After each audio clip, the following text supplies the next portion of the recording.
이 시간 우리 연결하는 교회 성도들 영혼과 가정과 또 하는 모든 일 가운데 충만하게 임하기를 축복합니다. 이제 우리가 계속해서 사도행전 이 말씀을 나누고 있는데요. 이 사도행전을 보면은 하나님께서 말씀을 묵상해 볼 때 이 말씀 가운데 여러 인물들, 사건들을 배치해 놓으신 것들이 어떤 의미가 없이 이뤄놓은 것은 하나도 없구나라는 것들을 많이 생각하게 돼요. 또 오늘 동일하게 지지난주에 나왔던 마술사 시몬이 다시 등장합니다. 그런데 저는 이 말씀을 묵상하면서 여러분들도 좀 느끼시는 분도 있겠지만 이 마술사 시몬이 도대체 왜 여기에서 나오지? 라는 여러 가지 궁금증을 자아내게 하는 부분이 있어요. 저도 설교를 해야 되기 때문에 이 마술사 시몬이 왜 나왔을까? 지금 보면은 예루살렘 교회의 핍박으로 인해서 빌립 집사는 사마리아 성으로 가서 예수 그리스도의 복음을 전했더니 그 성에 큰 기쁨이 있었는데 그곳에 하나님의 큰 자라고 칭함을 받으면서 마술로 사람들을 현혹시키고 홀렸던 마술사 시몬이 나온 다음에 이제 사도들이 베드로와 요한이 지난주에는 사마리아에 하나님 말씀을 받았다 하고 안수, 곧 연합의 표시로 그들에게 안수할 때 성령이 임하는 것들을 봤다. 이 안수해야 성령이 임한다는 공식은 아니다. 이런 부분들에서 나눴죠. 그리고 난 다음에 또 마술사 시몬이 나오거든요. 그래서 이 말씀을 묵상할 수밖에 없고 이 맥락에 대해서 생각할 수밖에 없는 그런 부분이었습니다. 여러분들도 궁금해 하실 거예요. 그런데 이제 이 마술사 시몬의 이야기 다음에 하나님께서는 성경의 사건들을 이제 이디오피아 내시 간다게가 빌립 집사가 성령의 인도함을 받아서 그에게 복음을 전하고 이사야 말씀을 풀어 설명하고 다음 주에 그리고 세례를 주는 장면이 나오면서 복음이 이디오피아로 퍼져나가네. 예수 그리스도의 말씀대로 온 유대와 사마리아와 땅끝까지 이르러 해서 이디오피아로 퍼져나가네. 그리고 빌립 집사와 이디오피아 내시 간다게의 그 일화가 끝난 다음에 사울, 그러니까 바울 사도죠. 그러니까 사울의 교회의 핍박을 위해서 다메섹으로 가던 주중 예수 그리스도를 만나고 본격적으로 이 사울을 통하여서 바울을 통하여서 하나님의 복음이 이방으로 전도 여행이 막 시작되는 그런 부분들이 나오면서 온 유대와 사마리아와 땅끝까지 복음을 전하는 하나님의 복음의 모습들을 보여준다는 거예요. 그러면은 그 기점에 있는 이 마술사 시몬의 이야기는 뭘까? 여러분들 뭐라고 생각하세요? 주석에도 좀 잘 안 나오는 내용이에요. 묵상하고 맥락을 연구해야 우리가 가늠할 수 있는 내용들이죠. 여러분들은 왜 이 마술사 시몬, 굳이 안 써도 될 것 같은데 이 짧고 어리석은 생각 가지고서는 그 정도밖에 이 사람이 왜 나올까? 이 맥락이 안 맞는 것 같은데 이런 생각이 드는데요. 그죠? 근데 오늘 보면은 오늘 마술사 시몬이 하는 행동들을 잘 보면은 약간 거기서 우리가 감사하게도 유추할 수 있는 부분들이 있습니다. 오늘 18, 19절 말씀에 보면 시몬이 사도들의 안수로 성령 받는 것을 보고 돈을 들여 이르되 이 권능을 내게도 주어 누구든지 내가 안수하는 사람은 성령을 받게 하여 주소서라고 이제 마술사 시몬이 이야기를 하고 있죠.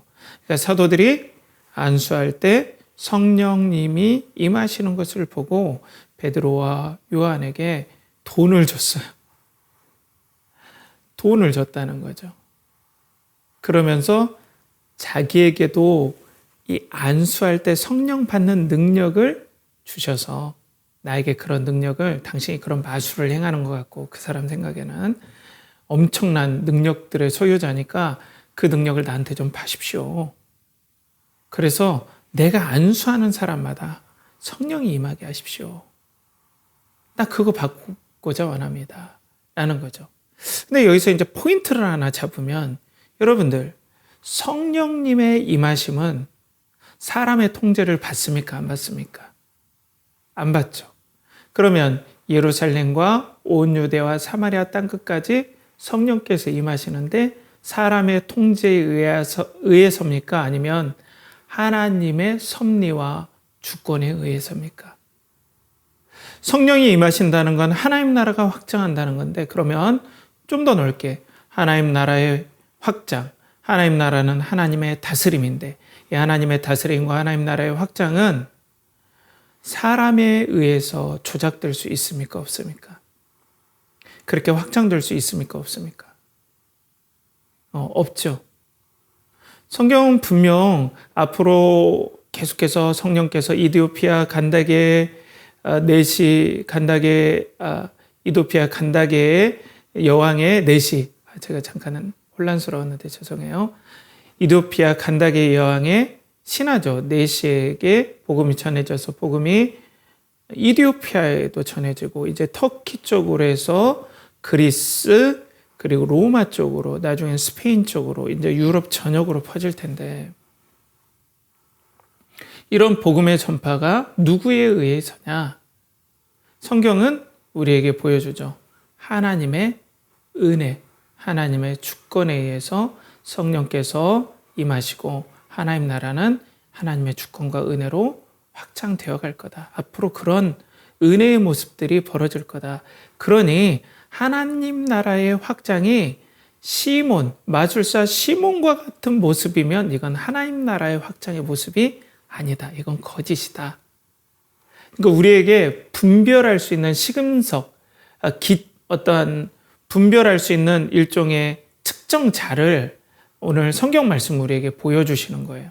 자, 이런 모습은 아니고 이렇게 되어야 하나님 나라와 성령께서 임하시는 모습, 확장하는 모습, 하나님의 다스림이 보여지는 모습입니다. 라고 우리에게 샘플을 보여주는 거예요.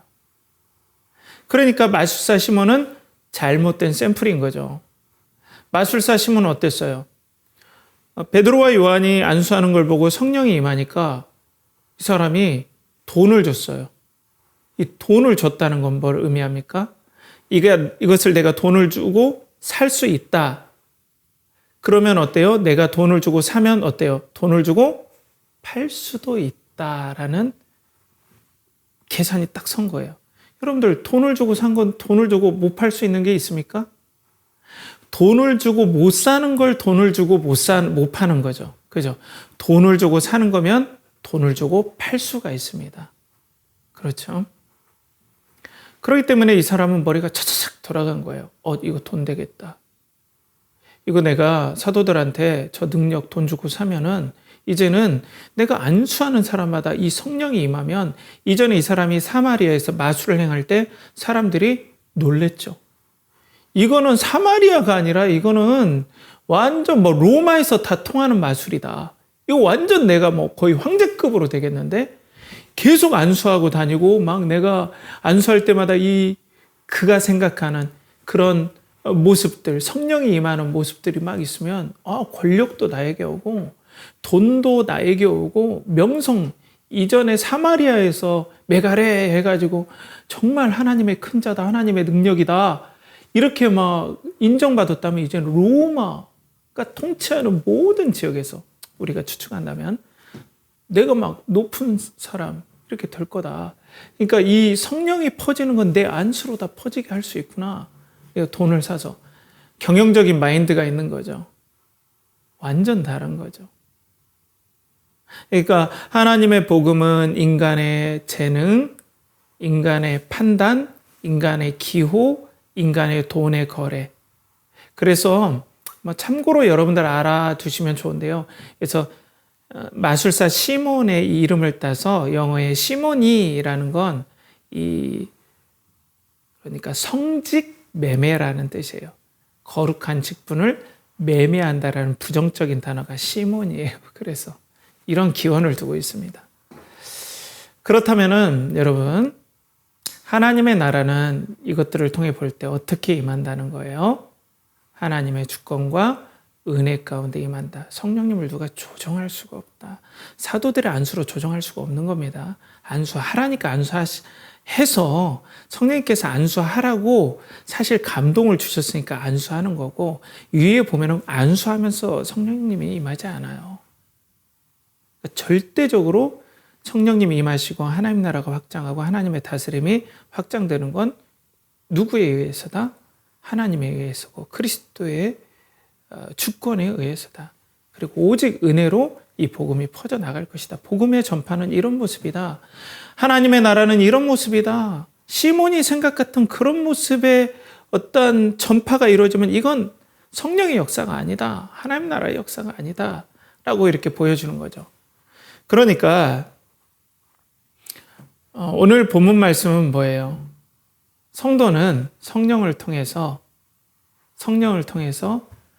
그리스도의 다스림을 은혜로 받는 사람이다라는 걸 우리는 알 수 있죠. 성도는 성령님을 통해서 그리스도의 다스림을 은혜로 받는 사람이다.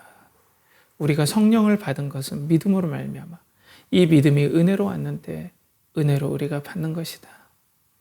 이 시간 은혜의 성령님께서 우리들 가운데 임하길 간절히 소원합니다. 성령이여 우리에게 임하소서.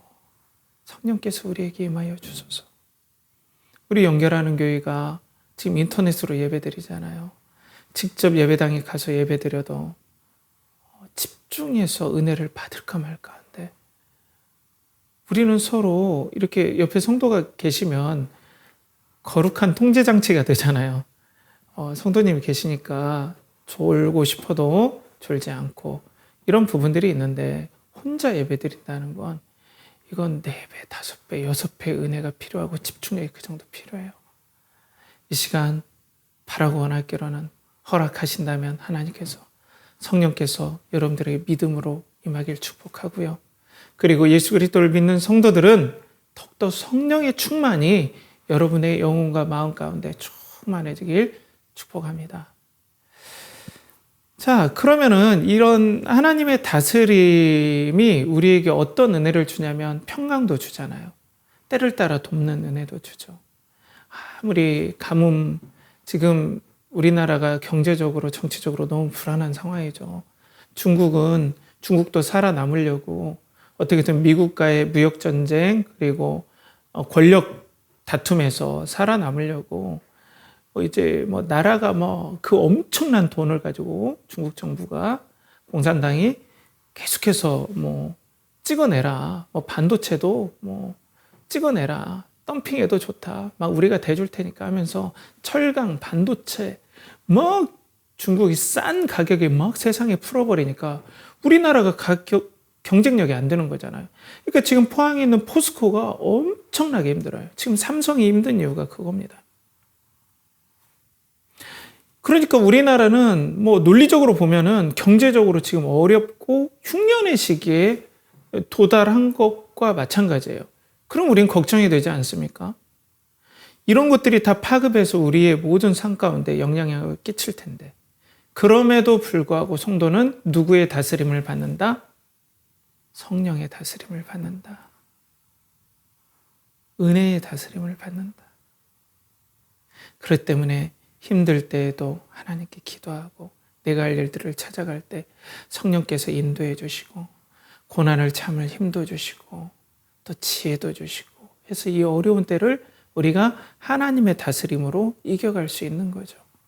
그리고 기쁨의 충만한 은혜의 부어짐. 하나님의 다스림은 은혜의 다스림, 평강의 다스림입니다. 사랑의 다스림이에요. 하나님의 사랑을 듬뿍 받으면 용기가 솟고 하나님이 나를 이렇게 사랑한다 생각하면 너무나 용기가 솟아. 이건 돈이 주는 어떤 사람이 주는 도움하고는 차원이 다릅니다. 그러니까 이런 다스림을 우리가 받을 때 어때요? 이런 다스림 가운데 우리가 용기를 내서 이 경제적으로 정치적으로 어려운 때를 우리가 은혜 가운데서 이겨낼 수 있는 힘을 얻는 거잖아요. 그리고 하나님 나라를 소망하면서 갈 수 있는 거죠. 이렇게 하나님의 다스림이 중요합니다. 그런데 실제적으로 보면은 여러분들 돈이 우리를 다스려 주는 게 더 편안하지 않나요? 돈이 우리를 다스려 준다. 표현이 좀 그렇지만 돈이 많고 돈이 있다면 아니 경제 불황이 쓰나미로 몰려와도 무슨 상관이에요. 돈이 있는데 아파트 값이 떨어지면 그게 무슨 상관입니까? 아니 주변에 직장들이 어렵다고 하고 또 내가 근무하는 직장이 어렵다고 하고 내가 실직의 위험에 막 고민하고 이런 게 무슨 상관이에요. 돈이 있는데. 이 돈이 다스려주면 얼마나 행복합니까? 얼마나 평안해요. 걱정할 게 없잖아요. 그러면 진짜 자유를 주는 건 돈 아닌가요? 제가 어떤 의사가 이렇게 제가 쇼츠를 본 적이 있어요. 유튜브 쇼츠를 본 적이 있는데 이제 의사가 이런 얘기를 하는 것에 대해서 제가 한 주 동안 생각이 깊었어요.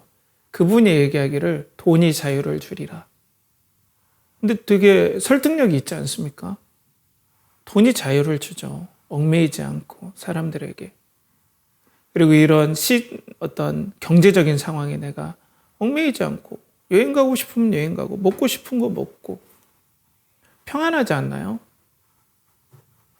돈이 우리에게 자유를 주죠. 이걸 억지로 부인하면 안 되죠. 사실이니까요. 돈이 있으면 편안해요, 여러분. 돈이 있으면 남들 눈치 안 봅니다. 큰 소리 치죠. 마음도 편안해요. 맞아요. 평안해요. 그걸 굳이 부인할 수가 없더라고요. 저는 한 주 동안 곰곰이 묵상하는데. 근데 뭐가 다르냐? 이런 거 아닐까요? 그러니까 돈이 우리에게 평안을 주는 것은 다른 전제가 평안해야 돈이 평안해진다라고 생각해요. 예를 들어서 여러분들이 가정에서 크리스마스나 신년을 맞이해서 가족이 맛있는 외식을 하러 간다고 해봐요. 요즘 대방어도 막 많이 나오고 대방어 맛있는 거 아니면 막 랍스터 막 이런 거 맛있잖아요. 그러니까 가족끼리 막 야 이제 뭐 연말이기 때문에 연말은 아니지 연시기 때문에 우리 한번 가족 파이팅 하자. 그래 맛있는 데 가자. 서울에 있는 뭐 비싼데 뭐 호텔 뷔페 뭐 괜찮다. 뭐 돈이 문제냐 우리 돈 있는데 하고 이제 가려고 딱 했는데 엄마 아빠하고 엄청 싸워요. 가족이 풍비박산나게 싸워요. 그래도 어차피 호텔을 예약했으니까 엄청나게 싸운 다음에 그 호텔에 갔어요. 씩씩거리면서. 그리고 산의 진미가 딱 펼쳐 있어요. 랍스터, 대방어 다 펼쳐 있어요.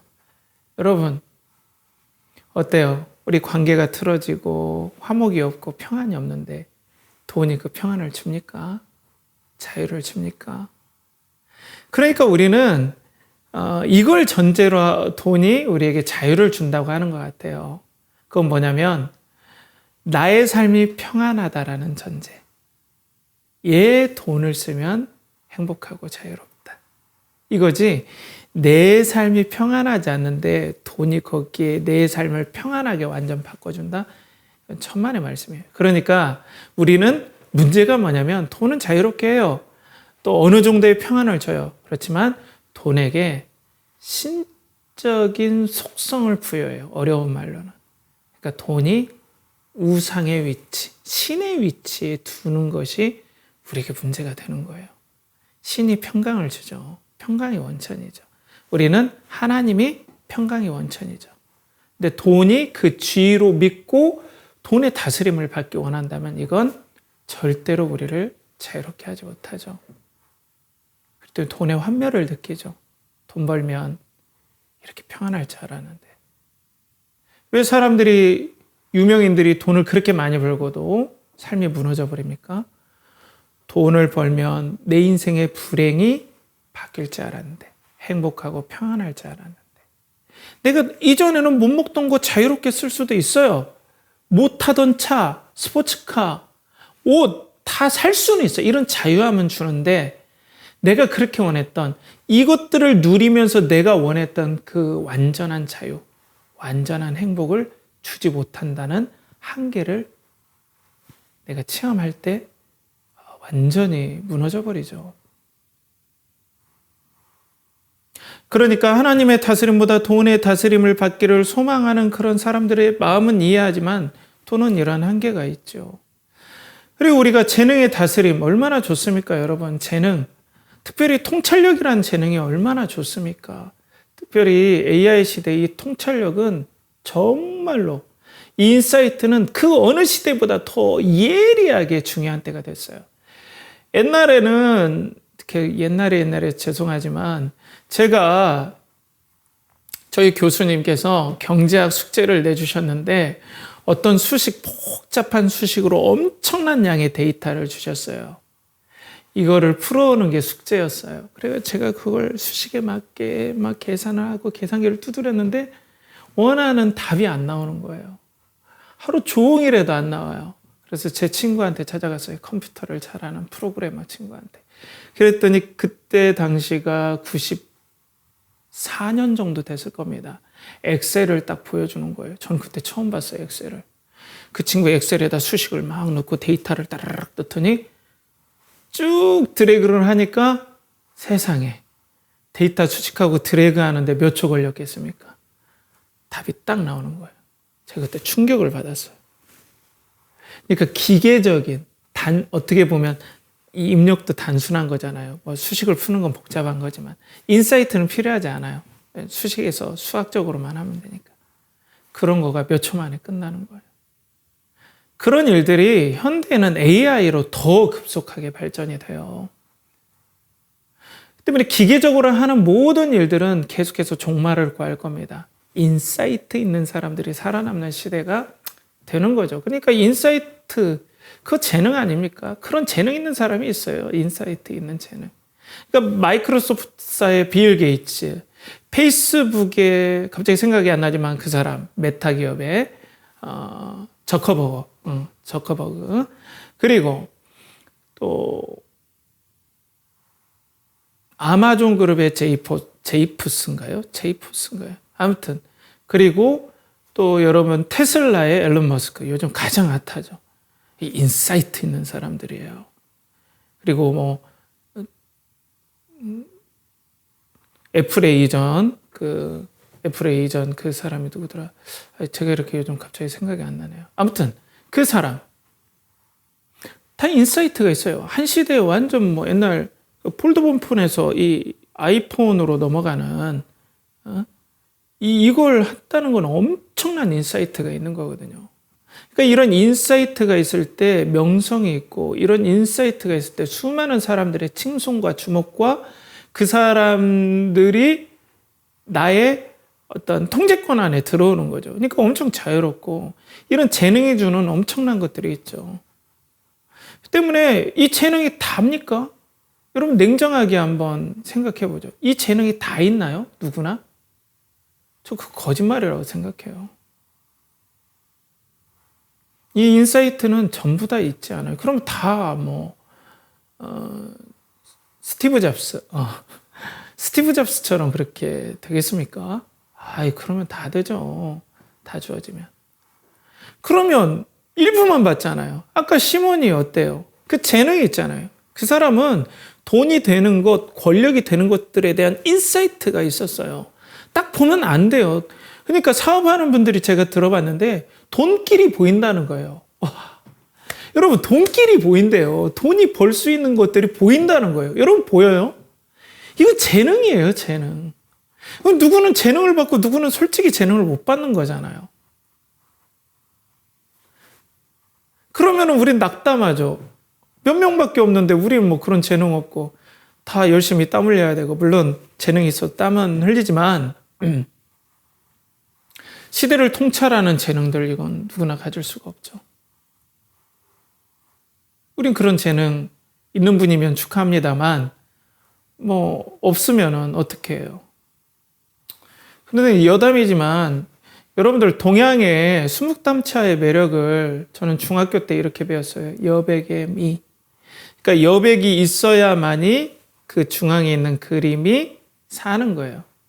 그러니까 재능이 있는 사람과 재능 없는 사람들의 공존이지 재능 있는 사람들만의 세상이 될 수는 없어요. 물론 재능이 있으면 돋보이겠죠.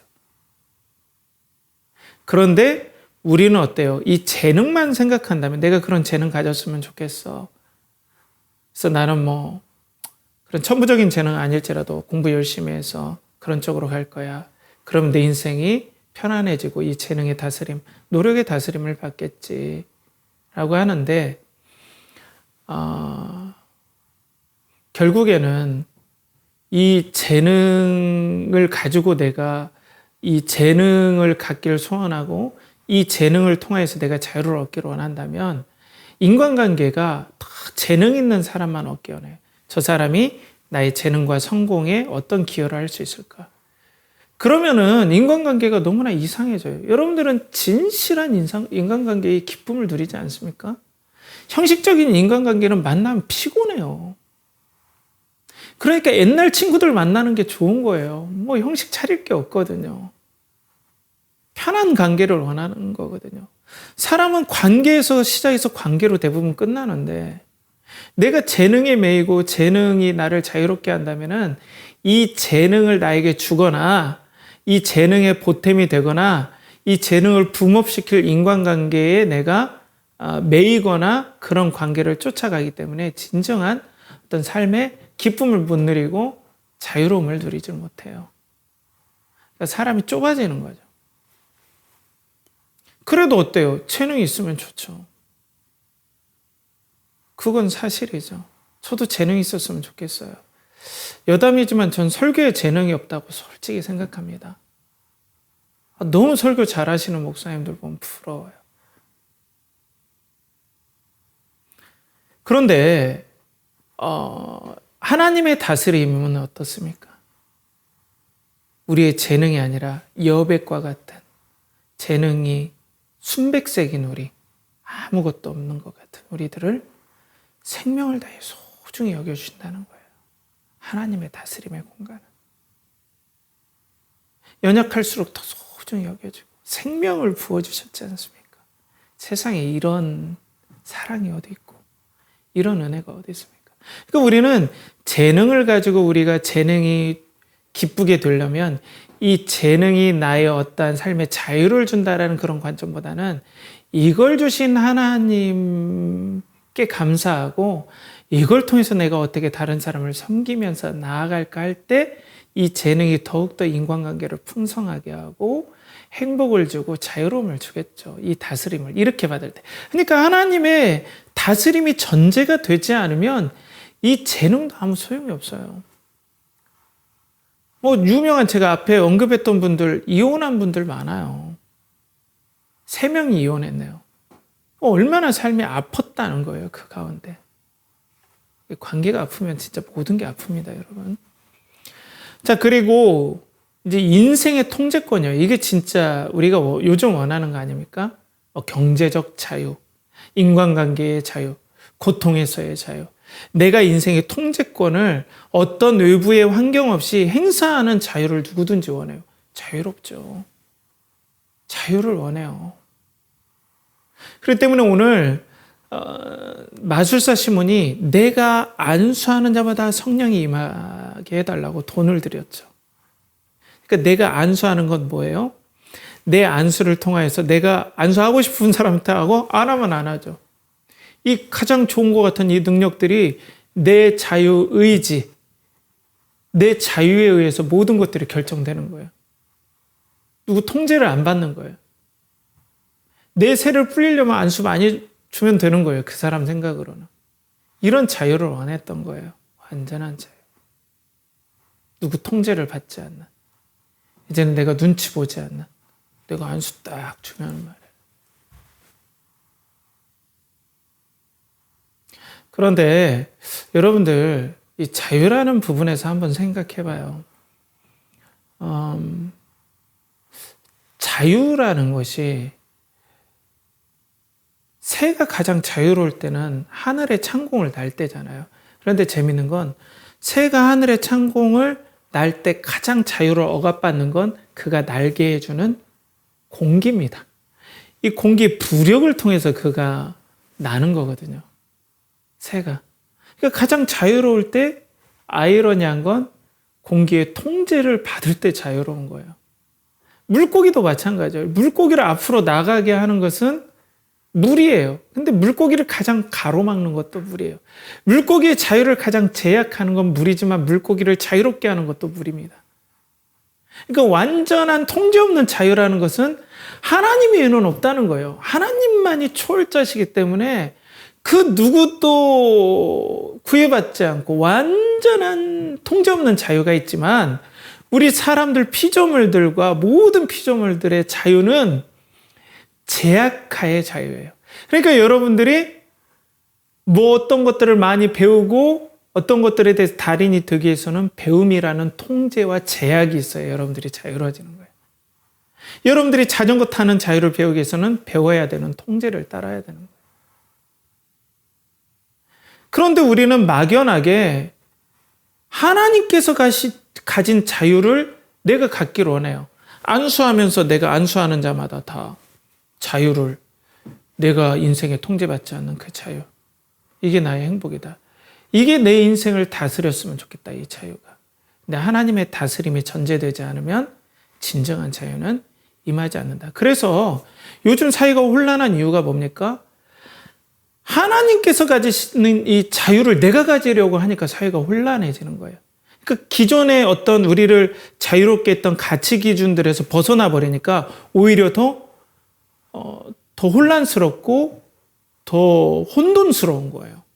그래서 불안 세대의 조너선 하이트라는 이 사람이 튀리켐의 아노미, 여러분들 아노미 현상이라고 저 중학교 윤리 시간에 시험 많이 나왔는데요. 무정부 상태, 혼란 상태. 이걸 무슨 현상이라고 하냐? 아노미 현상. 뭐 주관식도 많이 나오고 있는데요. 그 튀리켐의 아노미 현상에 대해서 언급하면서 이런 통제되지 않음, 그리고 어떤 방종과 같은 자유가 주면 오히려 세상이 더 혼란스러워진다. 이런 것들을 이렇게 좀 언급을 해요. 튀리켐의 사상에서 중심 개념은 아노미인데 이것은 널리 공유된 안정적인 규범과 규칙이 없는 무질서 상태를 가리킨다. 튀리켐은 빠르고 혼란스러운 변화를 가져오면서 전통적인 종교의 지배력을 약화하는 현대성이 아노미를 조장하고 따라서 자살도 조장한다고 우려했다. 그러니까 기존에 우리는 어떤 통제 안의 자유라는 이런 개념들이 계속 있어 왔는데 갑자기 20세기 초반부터는 기존에 우리가 동서고금을 막론하고 가져왔던 모든 사상을 깨부셔야 된다. 해체주의, 포스트 모던 이런 것들이 막 등장하고 새로운 윤리를 우리가 만들어낼 수 있다. 기존의 것들을 우리가 깨트려 버려야 된다.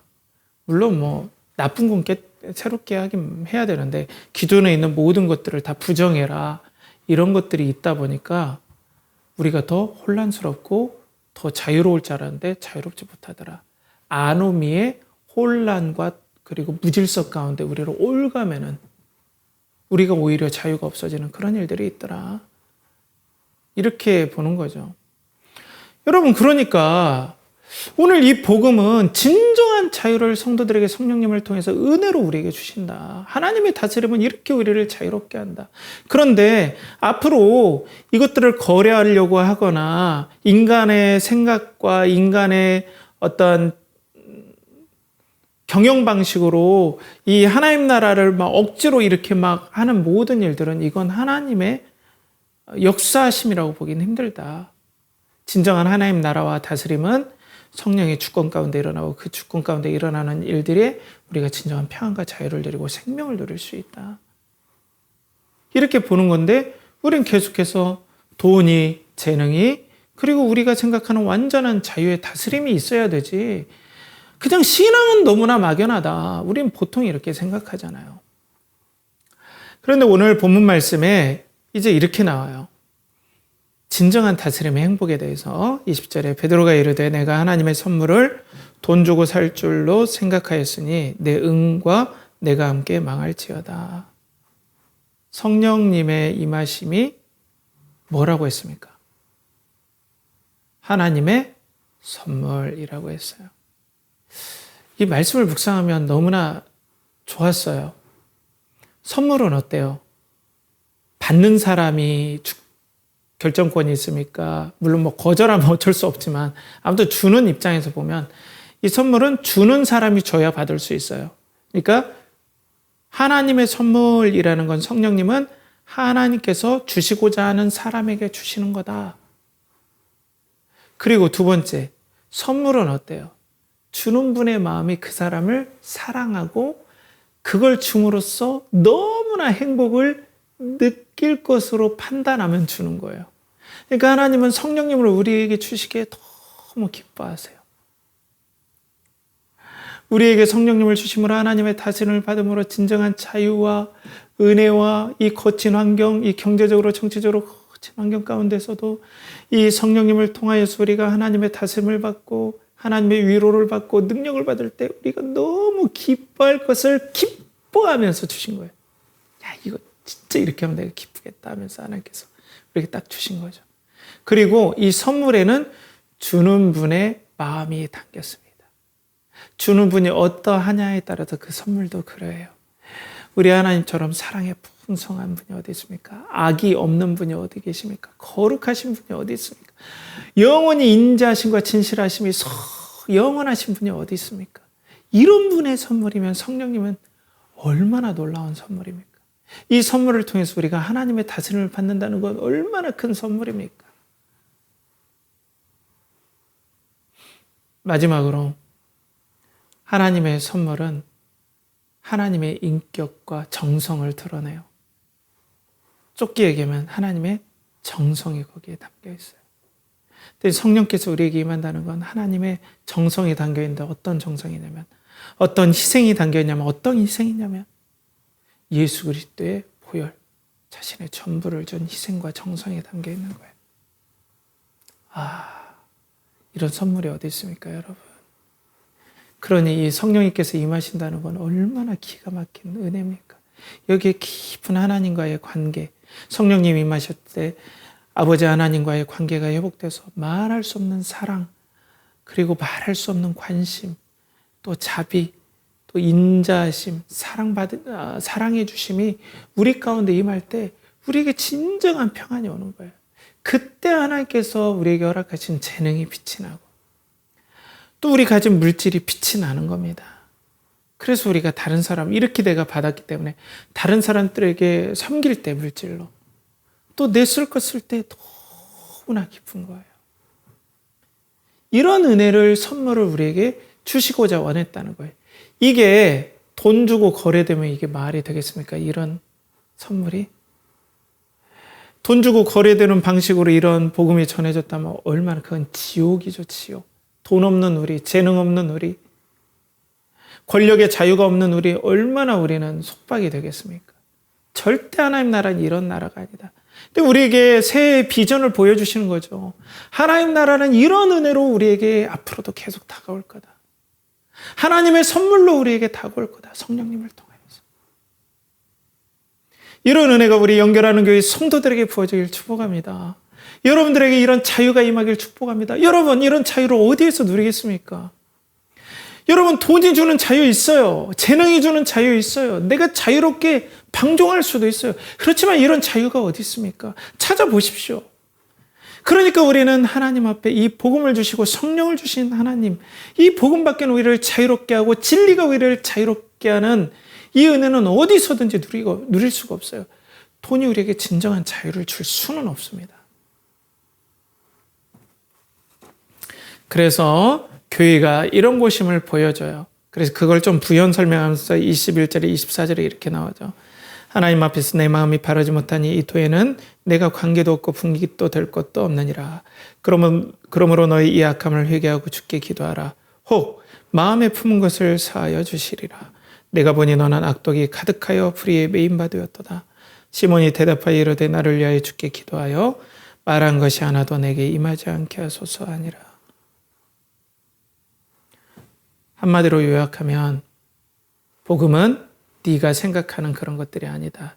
복음의 모습이 네가 생각하는 것처럼 성령을 받게 하고 네가 안수하는 사람마다 성령이 임하게 하는 것이면 그건 복음의 모습이 아니야.